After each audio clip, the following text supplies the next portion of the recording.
जबलपुर सांसद आशीष दुबे ने पत्रकार वार्ता में जानकारी देते हुए बताया कि अपने संसदीय कार्यकाल के प्रारंभ से ही पत्राचार के माध्यम से उनके द्वारा यह मांग विभिन्न तथ्यों के साथ लगातार की जा रही थी। इस संदर्भ में रेल मंत्री अश्विनी वैष्णव के साथ भेंट कर मंत्री अश्विनी वैष्णव ने सांसद दुबे को पत्र के माध्यम से जानकारी देते हुए बताया कि रीवा से जबलपुर होकर पुणे जाने वाली नई रेलगाड़ी के परिचालन को स्वीकृत कर दिया गया है।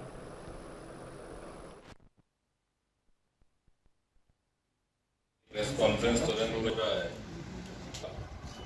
कि जब मैं प्रचार में निकला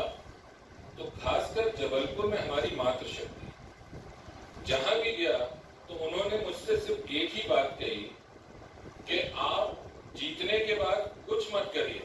हम आपसे और कोई मांग नहीं करेंगे, हमारी और कोई डिमांड नहीं है, हमारी सिर्फ एक मांग है कि हमको जबलपुर से पुणे की कनेक्टिविटी आप दिला दीजिए। जानते हैं कि जबलपुर से एक बड़ी संख्या में विद्यार्थी हमारे पुणे में है और उनका मार्मिक पक्ष ये था कि जब कभी भी हमको अगर कोई इमरजेंसी में उनके पास जाना हो या हमको आना हो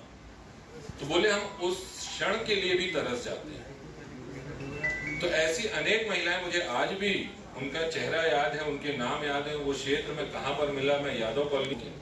कि उन्होंने सिर्फ ये कहा कि हमको आप तो जबलपुर पुणे की कनेक्टिविटी दिलानी है। प्रतीक्षित मांग हमारी संस्कारधानी की रही है कि जबलपुर से पुणे की कनेक्टिविटी हर स्तर पर अच्छी होना चाहिए, चाहे वो रेल के माध्यम से हो, चाहे हवाई या सेवाओं के माध्यम से हो। तो मुझे लगता है कि उस दिशा में ठोस प्रयास हम लोगों ने किए और उसके सुखद परिणाम आने शुरू हुए। हमारे यहाँ बड़ी संख्या में युवा पुणे में है और निश्चित रूप से